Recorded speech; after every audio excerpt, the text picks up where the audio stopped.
عشق جب بھڑکتا ہے تو پھر اللہ کے دیدار کا ایک جذبہ پیدا ہوتا ہے، وہ حج ہے، اللہ کی ملاقات۔ عاشق چاہتا ہے محبوب سے ملوں، معشوق سے ملوں، تو حج اس کی تکمیل ہے۔ لہذا حج میں جا رہے ہو تو اللہ کہتا ہے حج تو عشق کا سفر ہے، تو عاشق بن کے آنا۔ یہ جبے پہن کے تو نا، اب جبے اتار کے آ، اب کفن باندھ کے آ، کفن پہن کے آ، ایک چادر اوپر ایک چادر نیچے، پگڑی اتار دے، ٹوپی اتار دے، سرما نہیں لگانا، خوشبو نہیں لگانی، کنگھی نہیں کرنی، خوشبودار تیل نہیں لگانا، صابن نہیں لگانا، جوئیں نہیں مارنی، میل نہیں اتارنی۔ کیوں؟ عاشق بن گیا، دیوانہ بن گیا۔ طواف کیا ہے؟ طواف کیا ہے؟ محبوب کی ڈھونڈ، محبوب کی تلاش۔ کتھے کتھے؟ او گھر تو آ گیا، آپ کتھے کتھے کتھے کتھے؟ تیرے کوچے اس بہانے مجھے دن سے رات کرنا، کبھی اس سے بات کرنا، کبھی اس سے بات کرنا۔ نماز میں پڑھتا ہوں تو آپ کہیں گے مولانا عبادت کر رہے ہیں، قرآن میں پڑھتا ہوں تو لوگ کہیں گے عبادت ہو رہی، تسبیح پڑھتا ہوں لوگ کہیں گے عبادت ہو رہی، ٹھیک ہے، دعا مانگتا ہوں لوگ کہیں گے عبادت ہو رہی، اور دو چادریں باندھ کے طواف کے چکر لگا رہا ہوں، تو جس کو دین کا نہیں پتا وہ کہے گا اے کیوں دوڑی جاندہ ہے، ہو کیجئے۔ اسے بتاؤ یہ عاشق ہے، یہ دیوانہ ہے، یہ لبیک لبیک پکار رہا ہے۔ جناب رسول اللہ صلی اللہ تعالی علیہ وسلم نے حج کا جب اعلان فرمایا، یہ 10 ہجری، تو اطراف سے قبائل جمع ہوئے، کوئی 12,000 کا مجمع اکٹھا ہو گیا مدینہ میں۔ 25 تاریخ کو بروز ہفتہ آپ نے نماز ظہر سے پہلے غسل فرما کے 2 چادریں احرام کی نیت کے بغیر 2 چادریں باندھ، کرتا بھی اتار دیا، تہمد بھی اتار دیا۔ سحارا ایک بستی ہے جو آج کل مسقط میں آتی، وہاں سے ایک کپڑا آتا تھا، اس کی آپ نے 2 چادریں لی۔ پھر آپ نے ظہر کی نماز کے بعد اپنے پورے قافلے کو لیا، ذوالحلیفہ جس کو آج کل ابیار علی کہتے ہیں، یہاں آپ نے آ کر قیام فرمایا، اور عصر، مغرب، عشاء اور فجر اور ظہر 5 نمازیں آپ نے یہاں ادا فرمائیں۔ آپ گزر رہے تھے کہ جبریل ہے کہ یا رسول اللہ، اللہ فرما رہے ہیں یہ پاک وادی ہے، یہاں آپ قیام فرمائیں۔ ایک رات کے قیام کے بعد صبح آپ نے فجر کی نماز کے بعد غسل فرمایا، خوشبو لگائی، اپنے بالوں کو تیل لگایا، پھر شہد لگایا۔ شہد گوند کا کام دیتا ہے، چونکہ اب ننگے سر جانا تھا تو بال بڑے تھے آپ کے، شانوں تک آئے ہوئے تھے، تو آپ نے ان کو شہد لگا کے نا وہ جوڑ دیا، آپس میں جوڑ دیا۔ اور عائشہ رضی اللہ تعالیٰ نے آپ کو خوشبو لگائی۔ جسم پہ خوشبو لگا سکتے ہیں احرام سے پہلے، احرام کے کپڑے کو نہیں، جسم پہ خوشبو لگا سکتے ہیں احرام کی نیت کرنے سے پہلے۔ بالوں میں، مانگ میں آپ نے خوشبو لگائی۔ پھر اس کے بعد آپ نے ظہر کی نماز ادا فرمائی، اور آپ اونٹنی پہ سوار ہوئے، اور قبلہ رخ ہو کر آپ نے کہا لبیک حجۃ اللہم لبیک، اپنے حج کا احرام باندھا۔ تو جبریل آئے کہ یا رسول اللہ، اللہ تعالیٰ فرما رہے ہیں عمرے کو شامل فرمائے۔ وہاں سے آپ چلے، آپ کے ساتھ کوئی 12,000 کا مجمع تھا، اور آپ ملل میں آپ نے قیام فرمایا۔ ملل سے نکلے روحا میں پہنچے۔ روحا میں کنواں ہے، وہاں 70 نبیوں نے قیام کیا ہے حج کے دوران، حج پر جاتے اور آتے ہوئے۔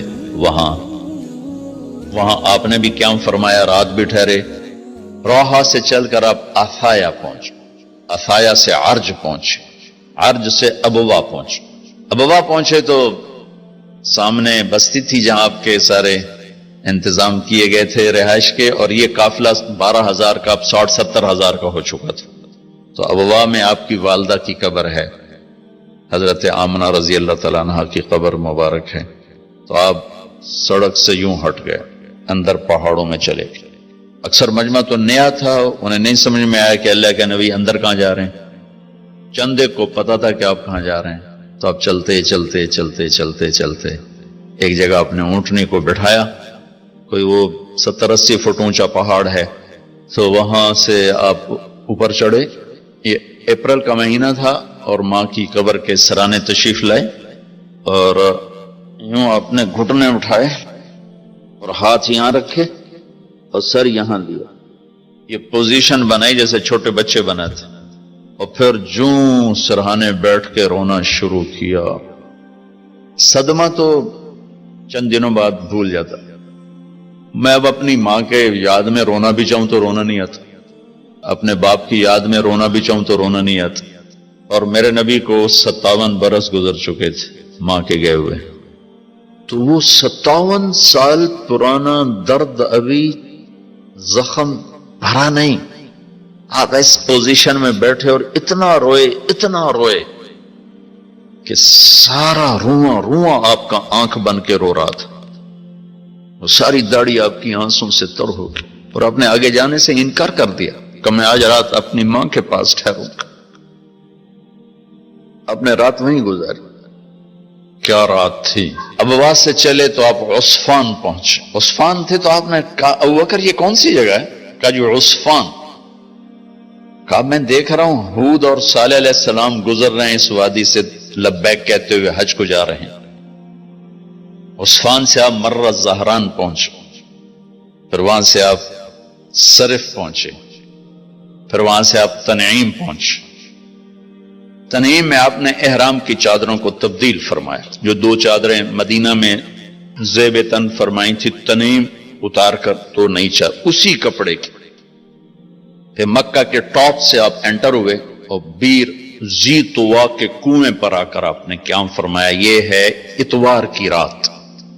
25 کو چلے اور 4 کی رات کو, یہ مہینہ 29 کا تھا, تو 4 کی رات کو آپ مکے پہنچ گئے. اتوار کو صبح آپ نے غسل کیا, خالی پانی بہایا اور عمرہ کے لیے تشریف لے گئے. صفا مروہ کی طرف سے آپ پہنچے. بابو بنی شیبہ کے سامنے آپ نے اونٹنی کو بٹھایا تو بنو ہاشم خاندان کے بچے آ گئے. ان سب کو ملے, کئیوں کو اونٹنی پہ بٹھا لیا, کئیوں کو پیار کیا, گلے لگایا. پھر ان سب سے ہو کر بابو بنی شیبہ, یہ بابو بنی عبد مناف تھا, آپ کے خاندان کا دروازہ تھا, اس سے آپ انٹر ہوئے. اور جب آپ فارغ ہوئے تو بابو بنی مخزوم سے آپ باہر نکلے. آپ نے جاتے ہی حجر اسود کا بوسہ لیا, پھر سجدہ کیا, پھر بوسہ لیا, پھر سجدہ کیا, پھر بوسہ لیا, پھر سجدہ کیا. پھر آپ رونے لگے, بہت روئے. اس کے بعد آپ طواف شروع فرمائے.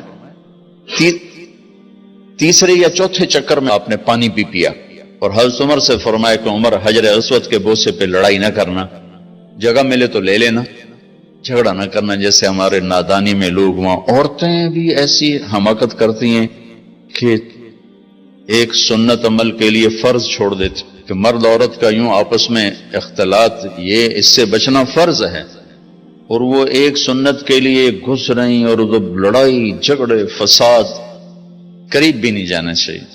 اللہ کے نبی نے استلام کیا, جب رش ہو گیا تو آپ کے پاس ایک لکڑی تھی, وہ دور سے یوں لکڑی کو لگا کر اور اس کا بوسہ لے لے. پہلا آپ نے بوسہ لیا, اس کے بعد رش ہو گیا تو پھر آپ نے ہر دفعہ بوسہ میں ایک دفعہ بوسہ لیا. اس کے بعد آپ کے پاس ایک لکڑی تھی, اس لکڑی کو آپ یوں چھوتے تھے اور حجر اسود کو, اور اس کا بوسہ لے لیتے تھے.